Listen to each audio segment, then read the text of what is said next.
मनुष्य के बर्बादी के 7 कारण जान लिया तो जिंदगी में कभी भी दुखी नहीं रहोगी। तो आइए दोस्तों, श्री कृष्ण भगवान ने गीता में स्वयं क्या कहा मनुष्य के बर्बादी के 7 कारण के बारे में।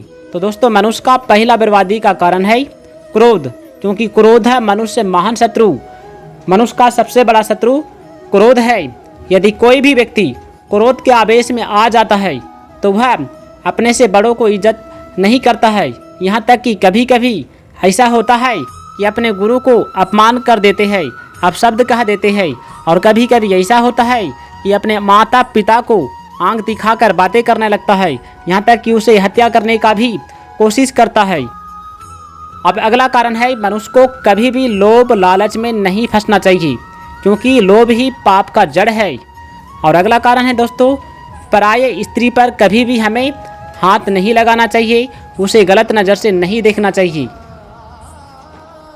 भगवान श्री कृष्ण गीता में कहते हैं, क्यों व्यर्थ चिंता करते हो, किससे तुम डरते हो, कौन तुम्हें मार सकता है। आत्मा नो पैदा होता है नो मरती है।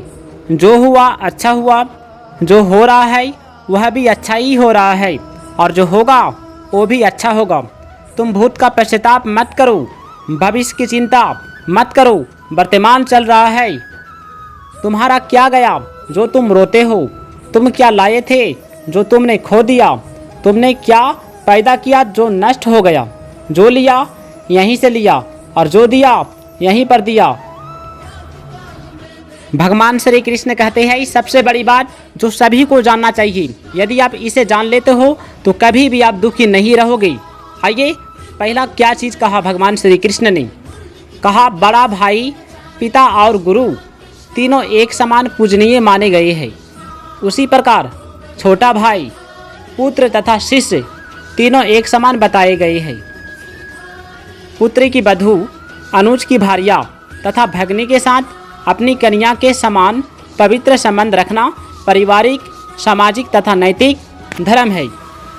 भगवान श्री कृष्ण कहते हैं, शुभ कर्म से अनुकूल परिस्थिति और अशुभ कर्मों से प्रतिकूल परिस्थिति का सामना करना पड़ता है। कर्मों का फल मिटाना आपके हाथ की बात नहीं है, पर मूर्खता मिटाना आपके हाथ की बात है। मूर्खता हम मिटा सकते हैं, जो हमारे हाथ की बात है, पर स्थिति को हम बदलने की कोशिश करते हैं, जो हमारे हाथ में नहीं है। जो स्थिति हम आज भोगते हैं वे हमारे शुभ अशुभ कर्मों का फल होती है। शुभ कर्मों से अच्छी स्थिति और अशुभ कर्मों से बुरी स्थिति होती है। जैसे दियासलाई में हर समय अग्नि छिपी हुई रहती है, उसी प्रकार हम सबके भीतर भगवान गुप्त रूप से मौजूद होते हैं। उन्हें ढूंढने की देर होती है। कर्तव्य हुआ है जिसे हम खुश होकर कर सकते हैं, जिसे अवश्य करना चाहिए, और उसे लक्ष्य की प्राप्ति अवश्य होती है। कर्तव्य हमेशा इच्छा रहित होकर परमार्थ की दृष्टि से किया जाता है। अगर हम इच्छा रखकर कर्म करते हैं तो वह हमें बंधनों में जकड़ लेता है। कर्म से प्राप्त होने वाला फल नाशवान होता है, जबकि उसका उद्देश्य निश्चित और नित्य होता है। सेवा ऐसा कर्म है जिसके द्वारा हम मनुष्य, पशु और ईश्वर सबको अपने वश में कर सकते हैं। वही सेवा भाव को भूलकर हम भोगों के गुलाम हो जाते हैं, जिसका परिणाम हमें 84 लाख योनियों में पड़कर भोगना पड़ता है। हम भगवान द्वारा दी गई वस्तु को तो अपना मानते हैं, जो हमारी ही नहीं, और उन भगवान को अपना नहीं मानते जो सदा से हमारे हैं, जो वैभव को सब कुछ मान लेते हैं। भगवान की ओर से उनकी आंखें मूंद जाती है। दूसरों शब्दों में कहे तो जो वैभव को चाहते हैं, भगवान उनसे दूर हो जाते हैं। निंदा, स्तुति, आदर, अनादर, धन, निर्धनता, यश, अपयश, लाभ, हानि, जन्म, मरण, रोग, निरोग आदि सभी परिस्थितियां कर्मों के अधीन है। भगवान श्री कृष्ण कहते हैं, मनुष्य जन्म संपूर्ण जन्मों का अंतिम जन्म है। भगवान ने जीव को मनुष्य शरीर देकर उसे जन्म मरण के प्रवाह से अलग होकर अपनी प्राप्ति का पूरा अधिकार दिया है, परंतु यह मनुष्य ईश्वर को प्राप्त न करके लगाव के कारण फिर पुराने प्रवाह में अर्थात जन्म मरण के चक्कर में चला जाता है।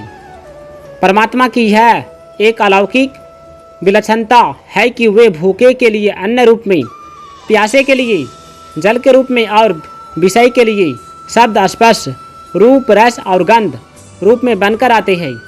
वे ही मन, बुद्धि, इंद्रियां बनकर आते हैं। वे ही संकल्प, विकल्प बनकर आते हैं। वे ही व्यक्ति बनकर आते हैं।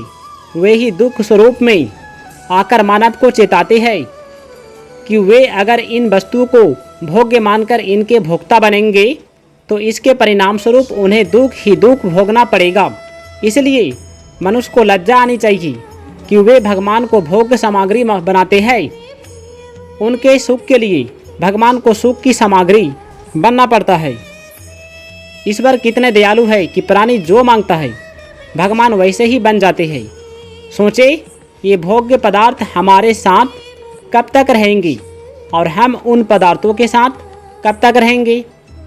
मनुष्य अपने स्वभाव को निर्दोष शुद्ध बनाने के लिए सर्वदा स्वतंत्र है, लेकिन जब तक उसके भीतर कामना पूर्ति का उद्देश्य रहता है वह अपने स्वभाव को सुधार नहीं सकता।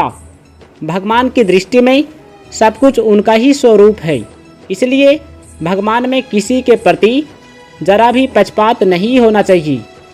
बुद्धिमान व्यक्ति वे होते हैं जो परमात्मा की शरण में होते हैं। वे परमात्मा को ही सर्वोपरि मानने लगते हैं। मध्यम बुद्धि वाले मनुष्य वे होते हैं जो देवताओं की शरण में होते हैं। वे देवताओं को अपने में से श्रेष्ठ मानते हैं, जिससे उनमें थोड़ी नम्रता और सरलता रहती है। मूर्ख मनुष्य वे होते हैं जो भगवान को देवता जैसा नहीं वरना सामान्य मनुष्य जैसा मानते हैं। भगवान श्री कृष्ण कहते हैं, पाने की इच्छा उसमें होती है जिसमें कोई अभाव होता है। शरीर को संसार की सेवा में लगा देना कर्म योग है और शरीर से स्वयं अलग हो जाना ज्ञान योग है।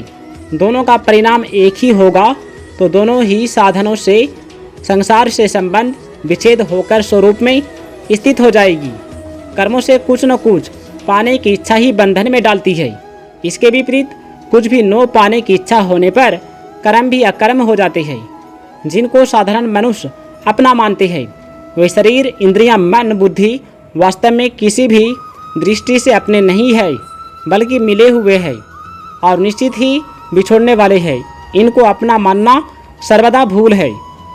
साधारण लोग फल पाने के लिए कर्म करते हैं, पर कर्मयोगी फल के लगाव को मिटाने के लिए कर्म करता है। फल की इच्छा को मिटाने के लिए शरीर, इंद्रियां आदि को कभी अपना नहीं मानना चाहिए। दोस्तों, यदि वीडियो अच्छा लगा है तो इस वीडियो को लाइक करके चैनल को सब्सक्राइब कीजिएगा और कमेंट में जय श्री कृष्ण, राधे राधे अवश्य लिखिएगा।